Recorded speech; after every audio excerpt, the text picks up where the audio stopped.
Senator Cruz. Thank you, Mr. Chairman. The nub of the Democrats' argument today is that the concept of presidential immunity is somehow unprecedented, is somehow remarkable. That claim is utterly ahistorical and disconnected from the entire constitutional history of the Republic. General Mukasey, before 2023, how many times has the President of the United States been indicted? None. Before 2023, how many times has a former President of the United States been indicted? None. In the last 2 years, how many times has President Donald J. Trump been indicted? 4 times, I believe. Now, many presidents of both parties have engaged in controversial actions, and yet none of them have been indicted. Let me ask you, General Mukasey, if a private citizen were to erect an internment camp and to forcibly kidnap American citizens, to single them out because of race, and to imprison them based on their race, would that private citizen be subject to criminal prosecution? Would. When President Franklin Delano Roosevelt did the exact same thing and erected Japanese internment camps, was FDR prosecuted? He was not. Let me ask you, similarly, if a private citizen were, say, to detonate a nuclear weapon over a city and kill over 140,000 people, and then if that private citizen a few days later detonated another nuclear bomb over another city and killed 75,000 people, could that private citizen be criminally prosecuted? He would. Was President Harry Truman prosecuted for detonating nuclear weapons over Hiroshima and Nagasaki? He was not.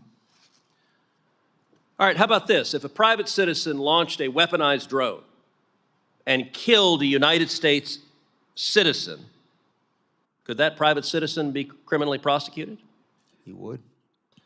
Was President Barack Obama criminally prosecuted when he killed United States citizens using drones without notice and without due process?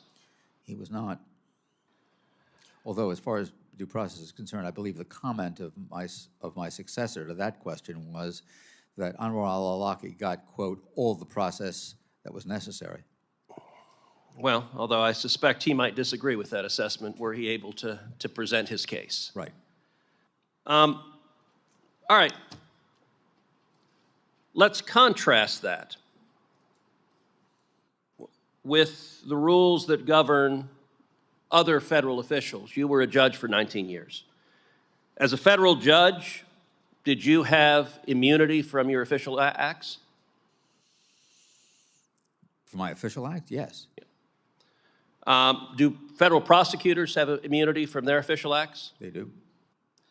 Now, the distinction between official acts and personal acts is not a terribly shocking distinction. Under the decision of Trump versus United States, if any president walks onto the sidewalk and just shoots a citizen, is that president liable to be prosecuted? He is. How about this? If a president steals funds from his campaign, does that president face criminal liability? He does. How about this? If a president sexually assaults, let's say, an intern in the Oval Office, is the president subject to criminal prosecution for that? He could be. So that distinction, again, is not a shocking distinction. The Founding Fathers vested the executive power in a single president of the United States. What we have seen in the last 2 years is we have seen Democrats deliberately weaponizing the Department of Justice and our legal system to target their political opposition. It is not an accident that every indictment against President Trump was brought by a Democrat and was brought after he announced his campaign for President of the United States. Understand the target of those indictments was not ultimately President Trump, it was the voters. It was prosecutors who were terrified that the voters would choose to re-elect President Trump. One of the great things about the United States is we're not a banana republic. Since 2000, the nation of Pakistan has had 6 former prime ministers prosecuted and convicted. Brazil has had 3 former presidents arrested and imprisoned. Last year, Nicaraguan President Daniel Ortega arrested, charged, and imprisoned 40 political opponents. General Mukasey, you are Attorney General of the United States. Is it the proper role of the Department of Justice to prosecute and target the political opponents of whoever happens to be President of the United States? It is most assuredly not. Thank you. Senator